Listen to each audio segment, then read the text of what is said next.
تحریک انصاف کا جلسہ تاریکی میں ڈوب گیا، مقررہ وقت پر جلسہ ختم نہ ہو سکا۔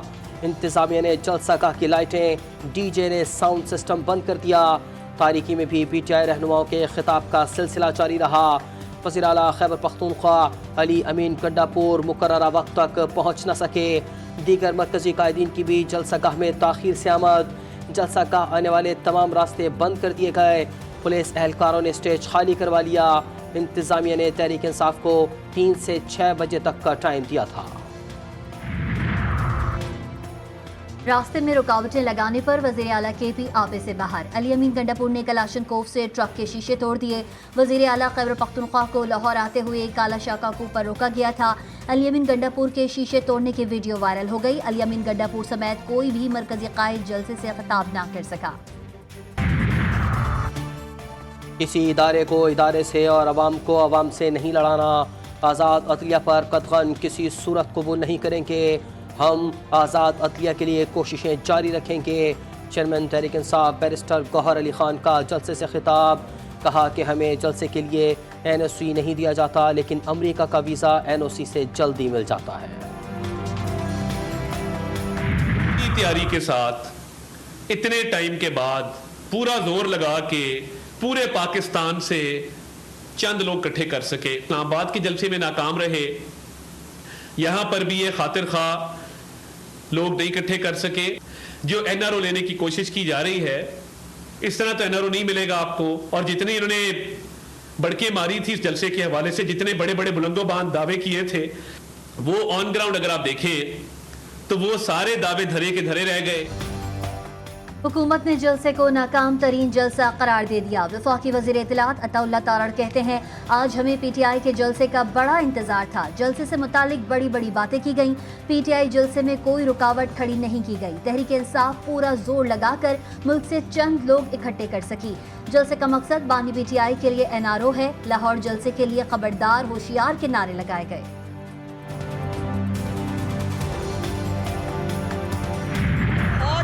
جو ہے وہ ابھی تک 15 منٹ پہلے تک 1500 سے 1600 لوگ جو ہیں وہ لاہور سے انہوں نے جلسے میں شرکت کی ہے۔ ہمارے اپوزیشن لیڈر صاحب جن کو پی ٹی آئی کا بڑا رنگ چڑھا ہے، ان کی زبان بھی کافی تیزی سے گندی ہو رہی ہے، وہ موصوف 50 سے 60 لوگوں کے ساتھ جلسہ گاہ میں تشریف لائے ہیں۔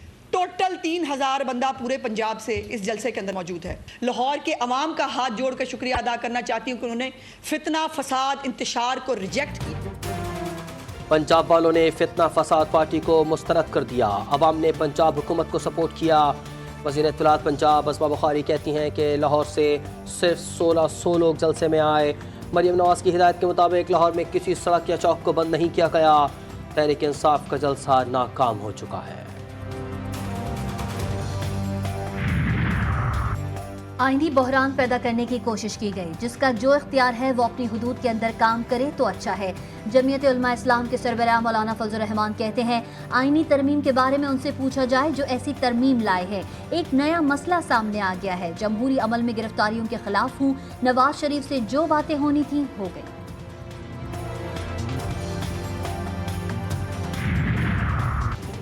تحریک انصاف کا مخصوص نشستوں کے حصول کے لیے ایک بار پھر سپریم کورٹ سے رجوع۔ الیکشن کمیشن کو مخصوص نشستیں دوسری سیاسی جماعتوں میں تقسیم سے روکنے کی استدعا۔ قرار دیا جائے کہ الیکشن ایکٹ میں ترمیم کا 12 جولائی کے فیصلے پر اطلاق نہیں ہوتا۔ الیکشن کمیشن 12 جولائی کے فیصلے پر عمل درآمد سے انکار نہیں کر سکتا۔ درخواست میں استدعا۔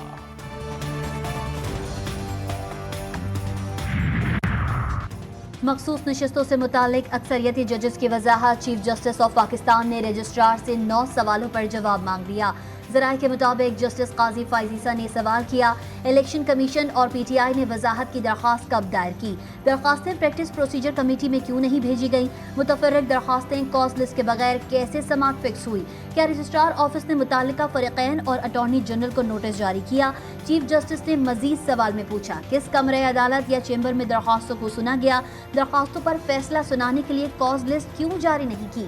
آرڈر کو سپریم کورٹ ویب سائٹس پر اپلوڈ کرنے کا آرڈر کس نے کیا؟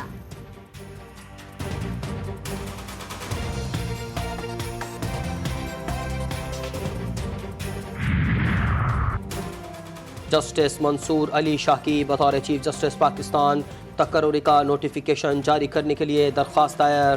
وکیل ندیم شبلی نے لاہور ہائی کورٹ میں درخواست دائر کی، کہا کہ آئین کے تحت سپریم کورٹ کے سینئر ترین جج کو چیف جسٹس بننا ہے۔ جسٹس منصور اب سپریم کورٹ کے سینئر ترین جج ہیں، ان کی تعیناتی کو وزیر اعظم اور صدر مملکت متنازع بنا رہے ہیں۔ جسٹس قاضی فائز عیسیٰ کا بطور چیف جسٹس نوٹیفیکیشن ان کے حلف سے پہلے جاری ہو گیا تھا۔ لاہور ہائی کورٹ حکومت کو جسٹس منصور علی شاہ کی بطور چیف جسٹس تقرری کا نوٹیفیکیشن جاری کرنے کا حکم دے۔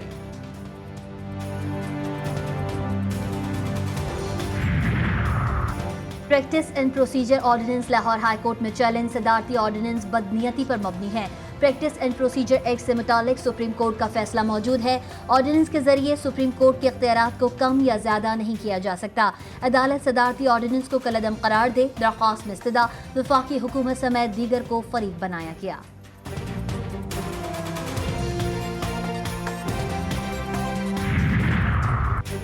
سپریم کورٹ بار کا پریکٹس پروسیجر صدارتی آرڈیننس پر تحفظات کا اظہار، اعلامیہ جاری کر دیا۔ کہا کہ صدارتی آرڈیننس وکلا کی طویل جد و جہد سے انحراف ہے۔ آرڈیننس جاری کرنے کے وقت اور انداز پر بھی گہری تشویش ہے۔ آرڈیننس عملی طور پر ایکٹ 2023 کو منسوخ کرنے کے مترادف ہے۔ ترمیمی صدارتی آرڈیننس بنیادی حقوق کے لیے نقصان دہ ہے۔ وزیر اعظم شہباز شریف دورہ امریکہ پر روانہ۔ وزیر اعظم لندن میں ایک روز قیام کریں گے۔ شہباز شریف ایک ہفتے کے دورے میں اقوام متحدہ کی جنرل اسمبلی سے خطاب کریں گے۔ جنرل اسمبلی سے خطاب 27 ستمبر کو متوقع۔ وزیر اعظم کے مختلف ممالک کے سربراہان سے ملاقاتیں بھی متوقع ہیں۔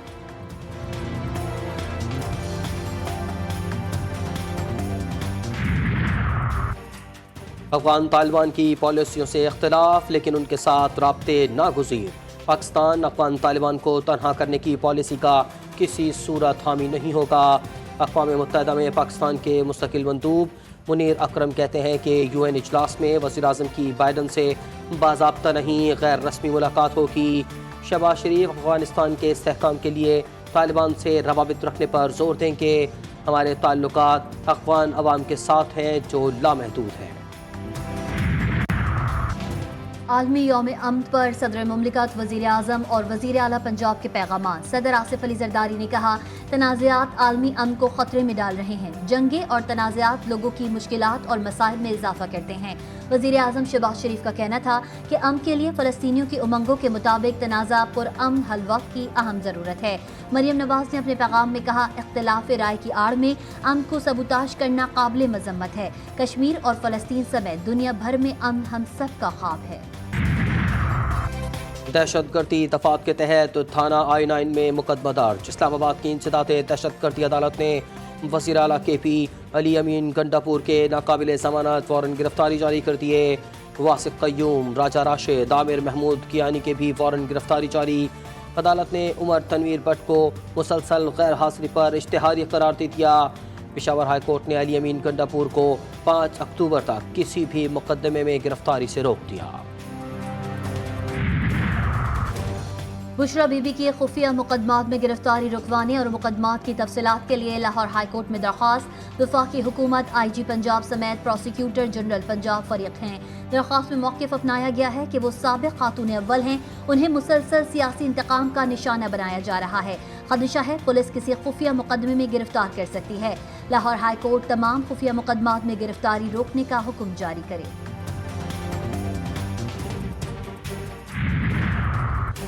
نائب وزیر اعظم اسحاق ڈار کی زیر صدارت ڈسکوس کے بورڈ آف ڈائریکٹرز کا اجلاس۔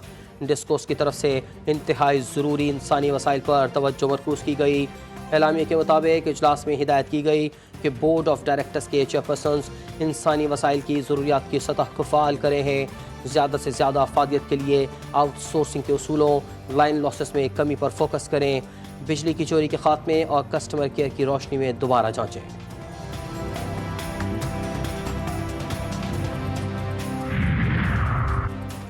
الیکٹرک صارفین کو ایک اور بجلی کا جھٹکا دینے کی تیاری۔ بجلی مزید 51 پیسے فی یونٹ مہنگی کرنے کی درخواست نیپرا میں جمع۔ اضافہ اگست کی فیول ایڈجسٹمنٹ کی مد میں مانگا گیا۔ نیپرا درخواست پر 3 اکتوبر کو سماعت کرے گا۔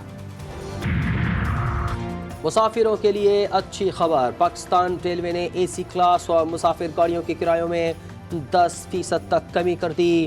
کمی کا اطلاق 23 ستمبر سے ہوگا۔ جنرل مینیجر پاکستان ریلوے نے ڈائریکٹر آئی ٹی اور تمام ڈی ایس کو ہدایات جاری کر دی۔ کراچی میں ڈاکوؤں کی دیدہ دلیری، پولیس اہلکار سے لوٹ مار کی کوشش، مزاحمت پر فائرنگ، اہلکار اور راہگیر جاں بحق ہو گئے۔ اہلکار کی شناخت خداداد اور راہگیر کی غوث اللہ کے نام سے ہوئی۔ فیصل آباد میں قتل کی 2 سنگین وارداتیں، تھانہ ڈی ٹائپ کالونی میں سنگ دل باپ نے اپنی 2 نوعمر بیٹیوں کو گلا دبا کر مار ڈالا۔ ملزم کی اہلیہ طلاق لینا چاہتی تھی۔ تھانہ صدر جڑاوالا کی حدود سے 2 لڑکیوں کی لاشیں برآمد، تشدد کے بعد فائرنگ کر کے قتل کیا۔ مکران کوسٹل ہائی وے پر 200 سے زائد زائرین پھنس گئے۔ پک اپ اتحاد، ڈپو مالکان اور بارڈر ٹریڈ یونین کا کوسٹل ہائی وے پر دھرنا دوسرے روز بھی جاری۔ ہائی وے سربندن کراس پر روڈ کی دونوں جانب گاڑیوں کی لمبی قطاریں لگ گئیں۔ خیبر پختونخوا میں رواں سال پہلے پولیو کیس کی تصدیق، ضلع محمد کی تحصیل صافی کی رہائشی 9 ماہ کی بچی میں پولیو وائرس کی تصدیق۔ بلوچستان میں بھی پولیو کا 1 کیس رپورٹ، صوبے میں وائرس سے متاثرہ بچوں کی تعداد 14 ہو گئی۔ لبنان کے دارالحکومت بیروت میں اسرائیلی فوج کی بمباری سے حزب اللہ کے سینئر رہنما ابراہیم عقیل سمیت 14 افراد شہید ہوئے۔ شہید ابراہیم عقیل کے سر کی قیمت امریکہ نے $7 ملین کی قطعی رقم مختص کی تھی۔ بھارت کی مسلم دشمنی کا ایک اور ثبوت، حزب اللہ کو مہلک پیجز کی فراہمی میں بھی بھارتی شہری ملوث نکلا۔ بھارتی شہری کی کمپنی نے حزب اللہ کو مہلک پیجز فراہم کیے۔ ہنگری کی نیوز ویب سائٹ ٹیلیکس نے بھارتی شہری کی کمپنی کو بے نقاب کر دیا۔ ہائی کمشنر برائے انسانی حقوق اقوام متحدہ نے کہا ہے کہ اسرائیل کا لبنان پر حملہ جنگی جرائم کے زمرے میں آ سکتا ہے۔ پیجر دھماکوں پر اقوام متحدہ کی سلامتی کونسل کے اجلاس میں ان کا کہنا تھا کہ شہریوں پر تشدد کے ذریعے دہشت پھیلانا جنگی جرم ہے۔ انہوں نے لبنان میں حملوں کی آزاد، سخت اور شفاف تحقیقات کا مطالبہ بھی دہرایا۔ غزہ میں صہیونی بمباری سے مزید 44 فلسطینی شہید، رفح میں 13 فلسطینی جان سے گئے، غزہ سٹی میں 12 جبکہ وسطی غزہ میں 9 فلسطینی شہید ہوئے۔ شہداء کی مجموعی تعداد 41,391 ہو گئی۔ امریکی ترجمان جان کربی کا مغربی کنارے میں فلسطینیوں کو شہید کر کے لاشوں کی بے حرمتی پر تشویش کا اظہار۔ محبوب قبریہ حضرت محمد مصطفیٰ صلی اللہ علیہ وآلہ وسلم کا جشن ولادت باسعادت دنیا کے مختلف حصوں میں مختلف تواریخ میں منایا جاتا ہے۔ سرکار کی ولادت پر نور کے حوالے سے 9، 12 اور 17 ربیع الاول زیادہ مشہور۔ 17 ربیع الاول کو جناب رسول خدا کے ساتھ امامت کے چھٹے تاجدار حضرت امام جعفر صادق کا جشن ولادت باسعادت بھی منایا جا رہا ہے۔ آئی سی سی وفد کا قذافی اسٹیڈیم لاہور کا دورہ، انتظامات کا جائزہ لیا۔ قذافی اسٹیڈیم میں جاری ترقیاتی کام کا معائنہ، پی سی بی حکام کی وفد کو اسٹیڈیم کے تعمیراتی کام پر بریفنگ، سیکیورٹی سے متعلق بھی آگاہ کیا گیا۔ آزاد کشمیر میں کرکٹ کی بحالی کے لیے کشمیر سپریم لیگ کی لانچنگ تقریب اسلام آباد میں ہوئی۔ تقریب میں پاکستان کرکٹ کے کئی بڑے نام شریک ہوئے۔ سروں کی ملکہ اور نامور گلوکارہ نور جہاں کے مداح آج ان کی سالگرہ نہیں بھولے۔ ملکہ ترنم نے 74 سالہ کیریئر میں مختلف زبانوں میں 20,000 سے زائد گیت ریکارڈ کروائے۔ ان کے گیت آج بھی کانوں میں رس گھول دیتے ہیں۔